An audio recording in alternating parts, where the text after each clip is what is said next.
Hello everybody, it's Dave Neal, stand-up comic and host of Bachelor Nation News. In this video, we have a very interesting clip to share from Kaitlyn Bristowe on her Off the Vine podcast, where she describes the moment that Michelle Young was stiffed from the producers during the live after show in which she was supposed to discuss Eric Schwer's blackface scandal. So whether you thought the show should have addressed it or not is almost irrelevant to this story. The story is that the show told Michelle they were going to address it, brought her there, put her through hair and makeup. She probably spent hours kind of working on what she wanted to say, note cards, this and that, and then they didn't get to it. And that's not exactly how live TV works.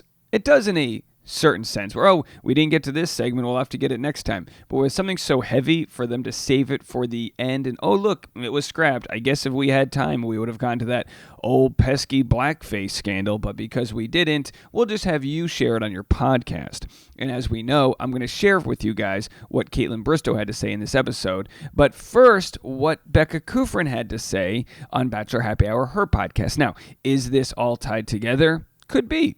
Could be, because we know Becca Kufrin recently left Bachelor Happy Hour, and it wasn't that she left because she was necessarily forced out. There was probably some contract negotiating. Something went down that we still don't know about that had Becca leaving, and Thomas wasn't happy with how it all went down. So Becca said this, again, this is 40 plus weeks ago when it was the live after show. If you're going to listen to anything tonight, this week, this month, please listen to Michelle Young's voice. What happened during the live finale of The Bachelorette was all sorts of bonkers crazy, but the most important topic of blackface wasn't even addressed. It was a conscious effort to not have it acknowledged, and that is simply not okay. So the fact that Becca Kufrin is saying this on her podcast that is employed by the Bachelor producers is no less short of brave. She didn't have to address this. She wouldn't have been obligated to, because it's like, you know, it's her employer. You know what I mean? So it was a very brave moment, which could have led to her, parting ways once her contract was up. My heart goes out to Michelle, as well as the people of color who came before her in this franchise, those within Bachelor Nation and all those who continually are impacted through the absence of change. Those who've asked for change, who expected change, who were promised change, and who feel like they were silenced on Tuesday.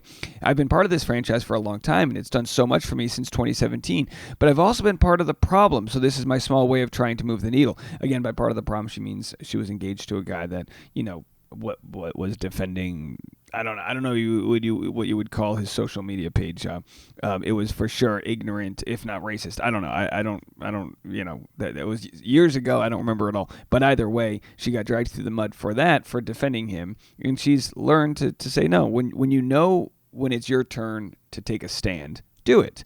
Thomas had responded, change comes from a collective of voices speaking up in a community effort to continually grow.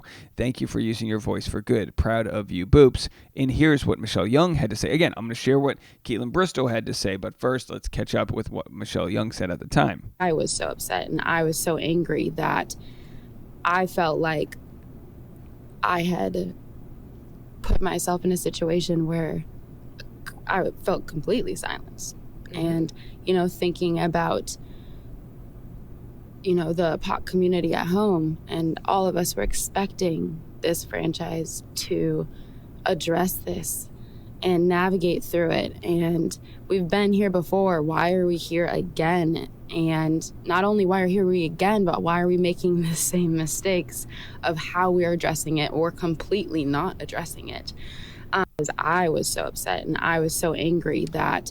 All right, so you can go listen to that full clip. It's still up on Bachelor Happy Hour podcast, I believe.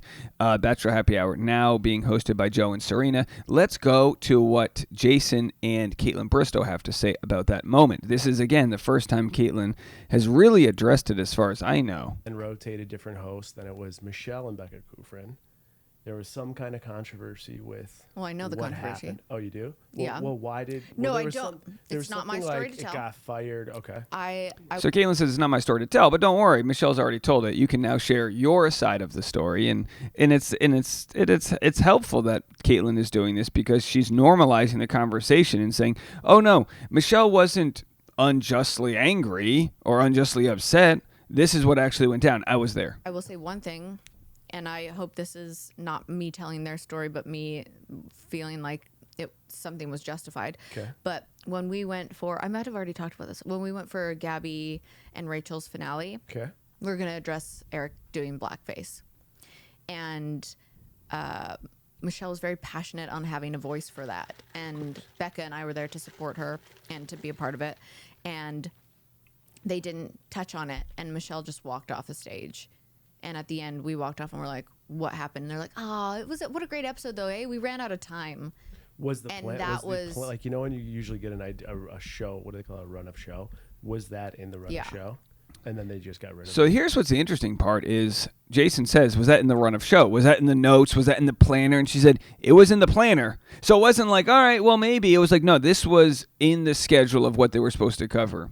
And they didn't. Mm-hmm.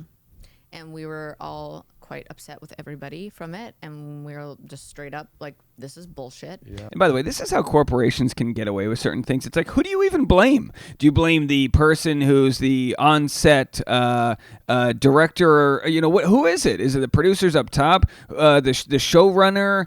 There's so many different people whose names we don't know that you don't even know who to get mad at. But in the end, it's that sort of... that standard that's set by The Bachelor where, well, it's an entity, and again, I'm not saying this is a good thing, but, a lot of corporations get away with this, the whole psychopathic nature. They don't feel pain. There's no one person who's going to take the fall here, so they just go, yeah, well, we tried. It was in the notes. We wrote it down. We just didn't get to it. It's live TV, toots. And Michelle was like, I am the host of your podcast, and you have again made me feel not heard, not seen.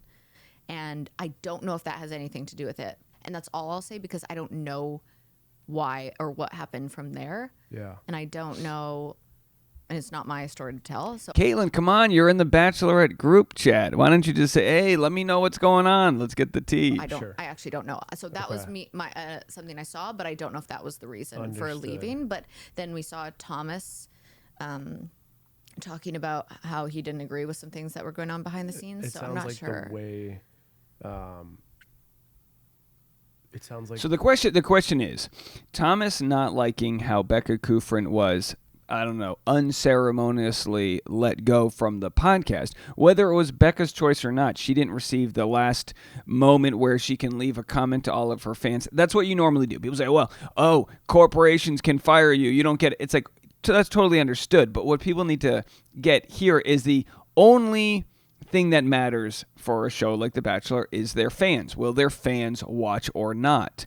And the fact that the Bachelor producers didn't give Becca Kufrin that final word before she left the podcast was not just a disservice to Becca, but it was a disservice to all of her fans who watched on that platform. They go, where's Becca? We don't know. There's not everyone's up on social media. Some people just tune into the podcast and all of a sudden Becca's gone. Where's Becca? You know what I mean? And so Thomas thought that the business practices that were done with that exit were not good. And he put it in plenty of different ways. Not good at all. And now we have to wonder, was that all tied to how the show also handled not airing the Michelle Young conversation? The way it went down didn't seem like it was professionally handled in Thomas's perception. Right. But I love Joe and Serena. But love me some Joe and Serena. I don't know. Oh, yeah, Joe and Serena are great. But if they're stepping into a role, like for me, I would choose to say no to that if it had anything to do with what I saw. Yeah, but so Kaitlyn says, I would choose, and again, correct me if I'm wrong here, Kaitlyn, but she's saying, I would choose not to replace Becca like Joe. It's almost like, it's not like a union issue where you're a scab for crossing the line, but if the show did Becca so wrong, after doing Michelle Young so wrong, isn't it at the very least insulting that their quote-unquote friends, grocery store Joe, I'm sorry, did I get that right? They did Becca wrong. They did Michelle wrong. Now we've got grocery store Joe and Serena replacing them. Can you maintain friends with the person that took your job after you had a falling out with your boss? Yeah, sure. I guess you could say, hey, everyone get theirs. You know what I mean? Get your money, do whatever you got to do. But at the same time, not exactly a great look. I wouldn't. Joe and Serena definitely don't know that. Of course. No, I don't know any of this. Yeah. So he says Joe and Serena. He's giving Joe and Serena the benefit of the doubt. Let's listen one more time where he says, "Oh, they didn't know this." if I know this, they know it. You know what I mean?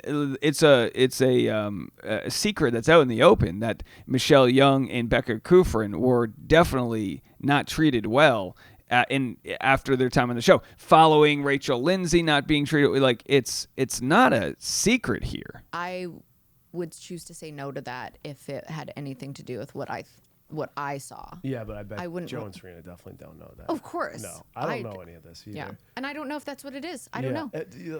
And if that was the case, of course, good for them, but for stepping away and doing their own thing. But the only thing I would ask is the timetable. When was that finale? Yeah, it was a long time ago. Over a year. 42 weeks. So I don't know. You would think if that was the reason, she would have probably stepped away right away. Yeah.